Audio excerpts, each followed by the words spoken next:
السلام عليكم ورحمة الله وبركاته. أشما هركفوني جرة جرتو هردفتو تافا خبجمتو تخينيا هونو غارة هادا مناتي يا وجين جرة إسيلن غمدي جرتنا تفكاتي هنكا دران ديمتساني بيو تنون دي دارا خيسا تاتي جرتي درانو هقانا بيسي ولا غرّي واني تاتو قوان جراتو كو جران سنينجا فورانا قلت دارا خيسا واي أكتين ودي أفو فلان نما تقليو أتيغرو وان سيدي برا akkatti wal addeebine mee maaltu si dhagama waati kisholla sin diqqisiisu gammachuudha akkami gammaduu dandeesse mee maaltu si gammachiisa walitti deebuu xiyyaaf keeti abbaa manaati abbaa ilmaaniiti kanaafuu jaalaltii duraan nuti jala dhabamtee osoo hin ta'in xiqqoo qilleensi seenuu takkaa jiraame qilleensi san baranaa safaree duwwatti deebisee atilleen ergaa nama gaarii yookaan nama jabaa yookaan manguddicha keenya gaarii sambira dheeyite seerkaa ganna qabdee nama qabaachuun maallaqa qabaachuura nama qabaachuun kanaaf caalaa hedduu takkammaati waan si gammachiise tokkollee naa himuu hin dandeessu.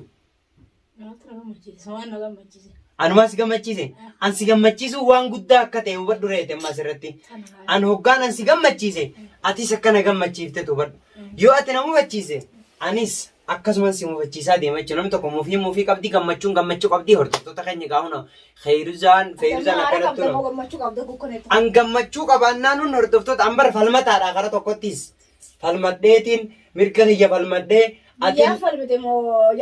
lammii tiyya Oromoofillee akkasii jechuudha gaahuna akkatti gammachuudha hojjetaa jirraa jechuu ibsuu kiyyaa barammaan tanan. Tole egaa hordoftootaa fi kabajamtoota keenya asumaan salaamtaa isiniin gaafanne assalaamu alaykum warahmatullaahi wabarakaatu isiniin jecha egaa kun gammachuudhaan isin duratti jechaanee mana keenya keessa tetteenyee mana keenya keessa isin wajjin bohaartii godhuudhaaf isin duratti kaameraa kaayyannee tetteenyee kanaaf akkuma agartan kanaatu fuulli keenya ife fakkaata nutti gaa'ee isinittillee akkasuma kuno gammachuudha wajjin jirraa nyaannee dhuunee taphannee kofallee akkasitti araaramni iddoo keenyatti qabbanti buutee jirti akkasii gammachuu malee hamtuun hin jirtu inshaallah arraan booda anillee irra deebi'ee ammallee dhiifama isiniin jaa ammallee irra deebi'ee balleessaan tiyyaa balleessee namni balleessee horee maal qabaa amma maali beektaa badiin tiyyaa balleessaan teetii ban wanta kun lachuutu waa waliif jechuu badiin tiyyaa balleessaan teetii hunsaniin xumuramaa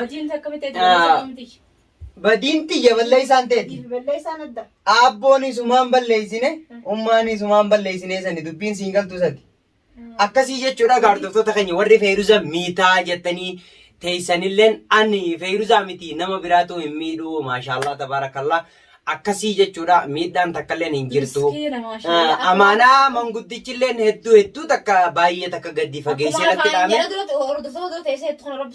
an akkanumaan hin beektu duraan akkana ta'e hordoftoonni keenyallee ni beeka jeetiin amana maali ni beekta asirratti amaanaa nyaachuu jechuun waan fuuldura keetti jiruu fi waan dudduuba kee jirullee balleessaa deema dhalootatti gufuu ta'a amaanaa nuti ni jabeessina dhaloonni Oromoodhaa arras borus dhaamsa bareedaa walii dhaamee gammachuu walii dhaamee akkasuma immoo gadda jirullee wajjin qooddachuu qabaa hordoftoonni keenya baay'ee galatoomaa waan wajjin hin ta'in hin qabdanii galatoomaa irra guddisee ammas Oromoon tiyya galatoomaa manguddoon keenyallee baay'ee galatoomaa asumaanuu dhaamsan dhaamaa fi warreen sagalee naa qabdanilleen barreeffama naa barreessitanilleen telefoona kiyyarratti hedduudha galatoomaadha na gorsuu keessaniifillee asumaanin dhaamsa isinii dhaamaa maaliif sagalee tiyyan dhaggeeffatanii warri jechaa jirtanillee yeroodhaan hin argatini kanaafuu asumaan galatoomaa isiniin yeroo eessaa fuuta gizeen ansi barbaadu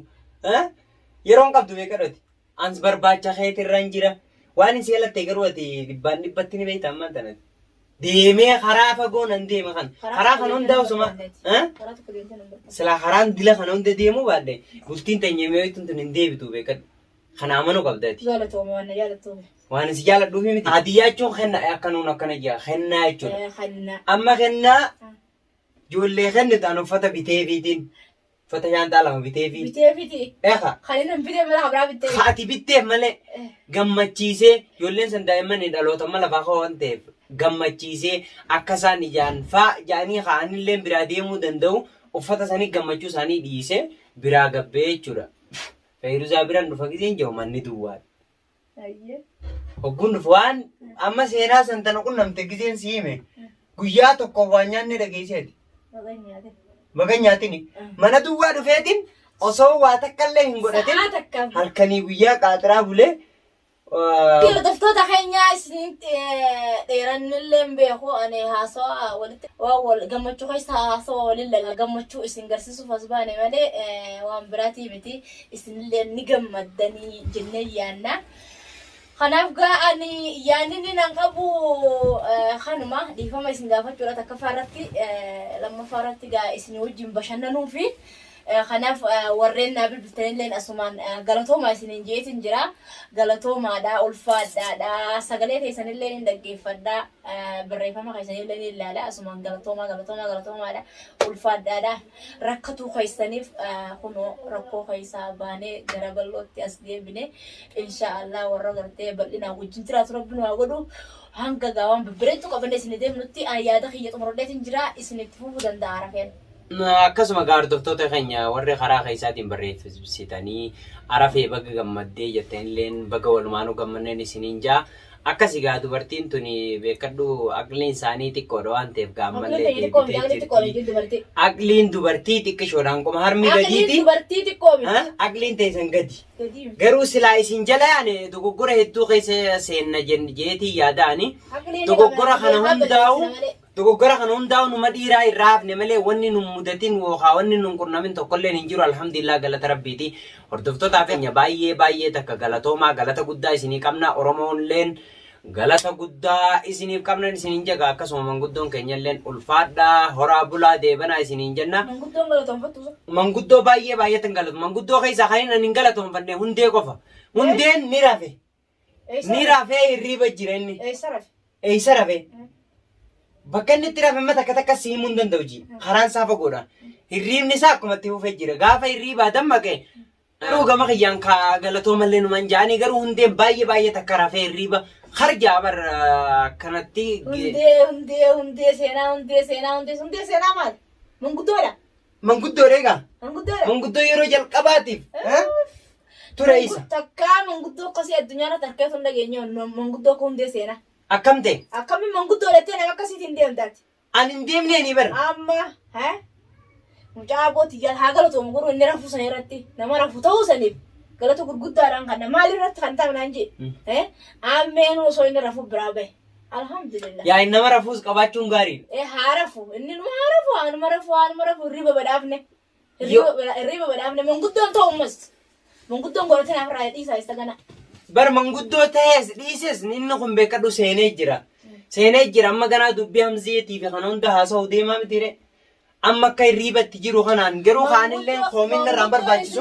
Manguddoon isinis qabdan tanusinis qabnu numaaf miidiyaadha manguddoon qabbanaa sanii malee manguddoo hirriibaatti nu hundee. Numaaf miidiyaan beekadhu baay'ee takkaa galatoom nama galata guddaa nu biraa qabu akka Oromootti illee. Nama naafisi walitti deebisee. Egaa nama naafisi walitti deebise.